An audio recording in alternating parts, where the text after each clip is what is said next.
verify. Sio vitu unajua watu wanasema mdomo ulimi mtupu sijui ya ulambi ama mkono mkono mtupu wa ulambi. Sisi leo tumelamba kabisa tuzo hii hapa tuko nayo. Vitu vinajieleza. Sasa umewezaje kuwa mwanafunzi wa mwaka wa kwanza? Lakini pia tayari umekuwa nominizi mwaka jana tu hapo, lakini tayari sasa hivi una tuzo. Mbona kama speed imekuwa ghafla, ni imekuwa kubwa sana? Speed imekuwa noma. Kuna mwanasaikolojia mmoja na ni mwalimu pia anaitwa Cosmas Maduru. Nadhani kwa watu wanaofuatilia Madini.com watakuwa wanamjua vizuri. Aliwahi kusema kwamba taaluma na skills ni vitu viwili tofauti. Yaani kile ambacho utafundishwa darasani na mtu ambaye atakuwa na ile skills yake ni binafsi, yani moyoni, au ni watu wawili tofauti, sio, unaelewa? So kuanzia 2023 mimi nadhani ili grow up, yani akili yangu ikasanuka wa mshikaji wangu, inabidi uanze kupambania nini career yako. Yani naongea kwa naweza nikasema kwa uhakika na ushahidi wote kwa mimi utangazaji sio kipaji changu, lakini ni passion. Yobakini ameimba pia, kuna nyimbo ameimba inaitwa Passion. Passion. Sasa ile passion watu wanaichukulia kitu cha kawaida, lakini passion ya kufanya kitu fulani nilikuwa natamani kuwa mtangazaji, unaona? Baada ya kutamani nikaanza kufanya vitu ambavyo naona kabisa kwamba hivi haviendani na umri wangu. Katika kupambana hivyo harakati, mwaka jana mimi nitokea Mwanza. Kuna mwanangu mmoja Brazamento, lakini pia Sama Msangi Shal kwao. Tuliorganize pia tukafanya kitu ambacho kiliunganisha mikoa miwili tofauti, Mwanza na Geita. Ikawa ni agenda mpaka sasa hivi iko kule Instagram. Sisi ni washindi 2025.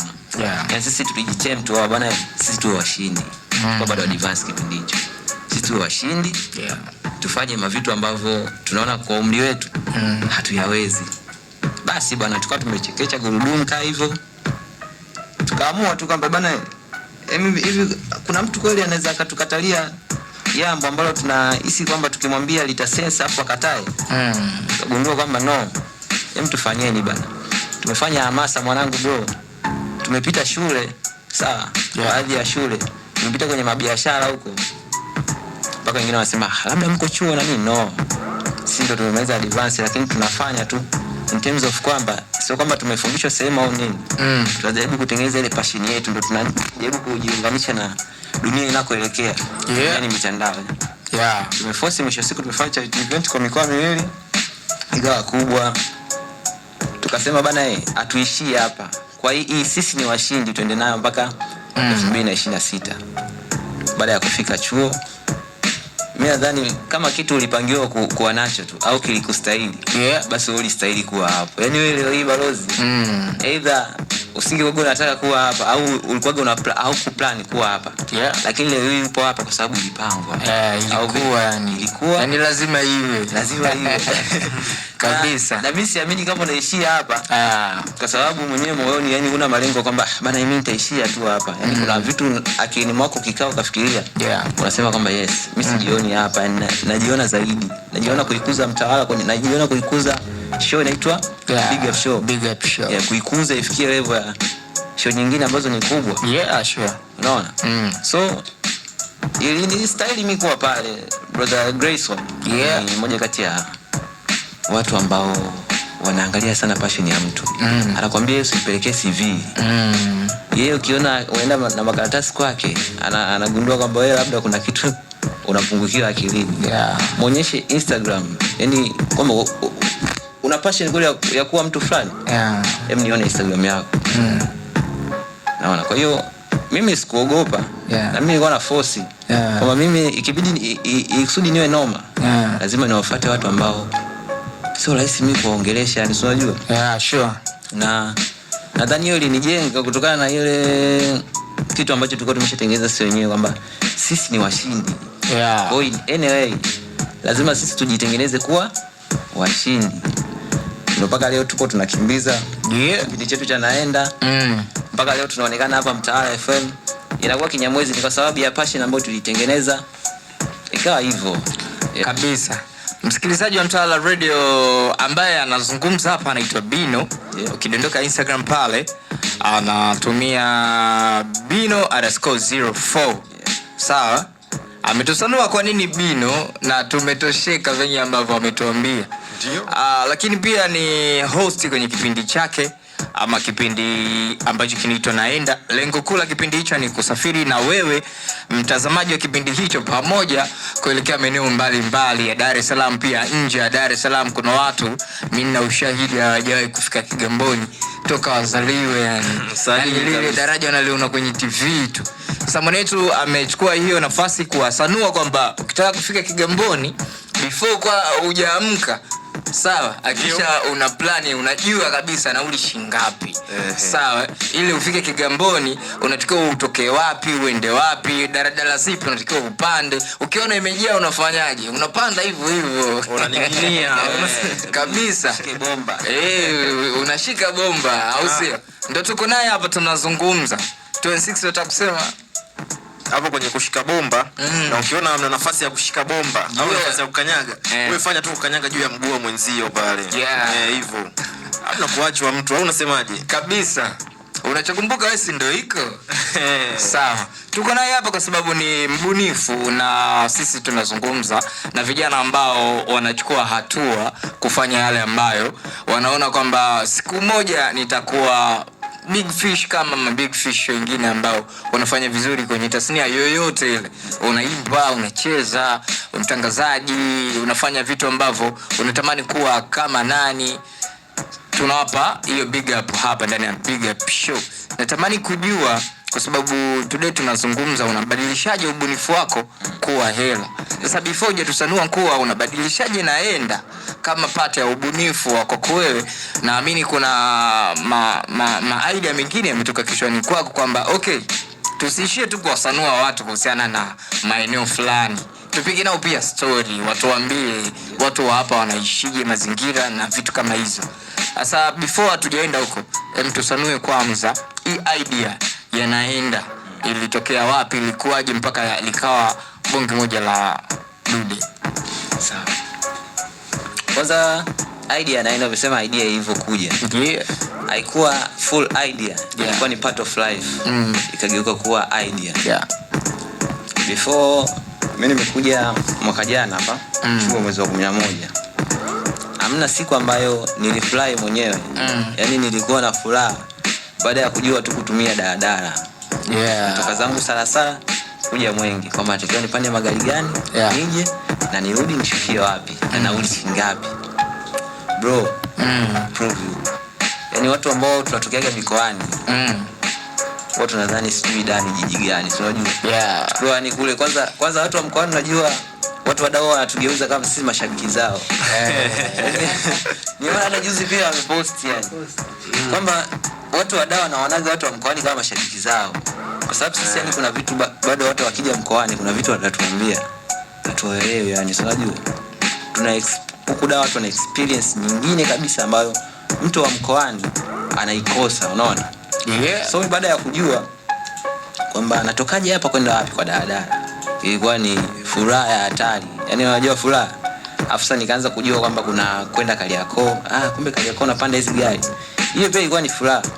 Sasa lile wazo alikuja hivi kwamba hivi inaweza kuja kwa kipindi. Baada ya mimi kukutana na Grayson sasa. Ndio amenipo mchongo kwamba kuna 1 2 3 1 2 3. Nikasema kwamba kuna hili 1 2 3 1 2 3 inaweza likakaa pia. Naona. Ila full idea alikuja nayo yeye. Na mimi nikaunganisha na yale yangu. Ndio tukatoa kitu kinaitwa Naenda. Kama mtu wa mkoani sasa hivi kuna kipindi ambacho kinapanda leo. Nadhani tumeshapanda huko. Kipindi for sure ni episode ya 6. Sasa hivi sasa mtu anaweza kusafiri, yani yuko mkoani lakini akiangalia kile kipindi atajua kumbe hapa bana ni Mwenge iko hivi. Sure. Kumbe ikitoka Mwenge ukiwa unaenda huko Tegeta kuna sehemu utapita inaitwa Makongo ipo hivi. Kumbe kuna sehemu inaitwa Bondeni. Kumbe Tegeta ipo hivi, stand ya Tegeta ipo hivi. Yaani mtu anakuwa anapata ile experience ambayo inaweza kumpunguzia fever kama ambayo nilikuwa nao mimi. For the first time nilifika. Nadhani ndio hivyo. Noma sana.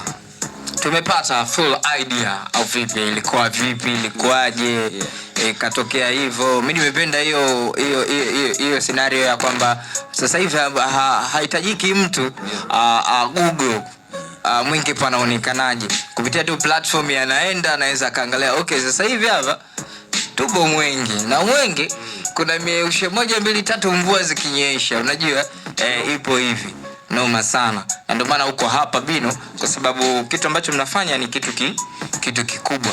Sasa Tusanu, wewe unabadilisha vipi ubunifu kuwa hela ukiwa kama kijana, ama unawaambia nini vijana ambao ni wabunifu, wafanye njia zipi wabadilishe sasa ubunifu wao katika engo yoyote? Sawa, lakini pia wewe kijana ambao unatusikiliza sasa hivi, unaweza ukatuma ujumbe wako mfupi kupitia nambari ya simu 0758 555 000, alafu tutausoma hapa live. Tuambie wewe umewezaje kubadilisha ubunifu wako na kuwa pesa halali kwa matumizi. Sawa, wewe unawezaje kubadilisha ubunifu wako kuwa hela sasa hivi? Sasa binafsi sasa bado sijabadilisha ubunifu wangu kuwa pesa. Kwa hiyo bado sijapata ile pesa ambayo nikiulizwa na mtu yote kitu tunachofanya kinakupa pesa ambayo inakidhi kweli mahitaji yako na nini bado. Sure. Ila tunatumia experience siku zote au vipi? Kutumia kupitia kusoma vitabu, kupitia kusikia shahidi. Unajua kuna watu ndio maana zikapo media. Media zipo kwa ajili ya keep history. Yaani kwamba leo tumefanya interview 2026. 2029 mtu akija akaiangalia hiyo interview. Inakuwa ni sehemu ya yeye kureview matukio ambayo yaongewe nyuma. Unaelewa? Sasa linapokuja swala la kuongelea huo mchongo wa kwamba kuna 1 2 3 na mimi nitumie tu hizo resources kwamba ni review. Ubunifu cha kwanza hivi skills kwa Kiswahili ndo ujuzi.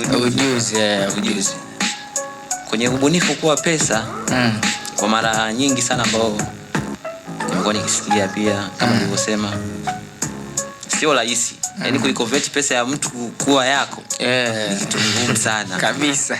Kukulipa mshahara wa 300,000 itabidi wewe tena kwa dunia sasa hivi itabidi uifanyie kazi haswa kabisa, sio Sasa ukisha kuwa mbunifu kuitengeneza hii pesa, cha kwanza kuna vitu ambavyo lazima tu uvivumilie. Ndio uvumilivu, unaona nidhamu, kujifunza. Unaona kwamba lazima usome, ujue vitu yani vitu kulingana na dunia inachangeje.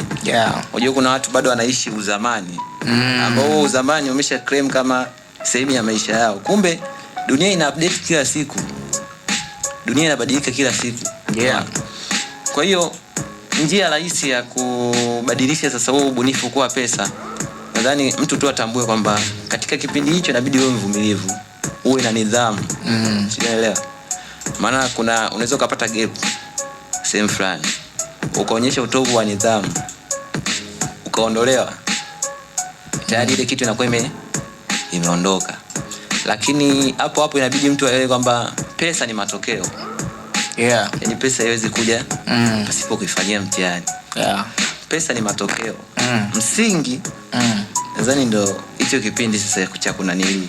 Afu unaanza ubunifu, msingi afu ndo matokeo yake ni pesa. Kwa hiyo cha kwanza mtu ajue tu kwamba sio rahisi kuibadilisha pesa ya mtu kuwa yako. Unaona maana tunapofanya content tunapost mtandaoni ili kupata wale viewers. Hiyo ni sehemu ya nanili pia ya kuichukua pesa ya mtu kuwa yako sure. Kwa hiyo muda kujipa uvumilivu ni vitu ambavyo vya kuzingatia sana, na nidhamu, kujifunza pia kila siku.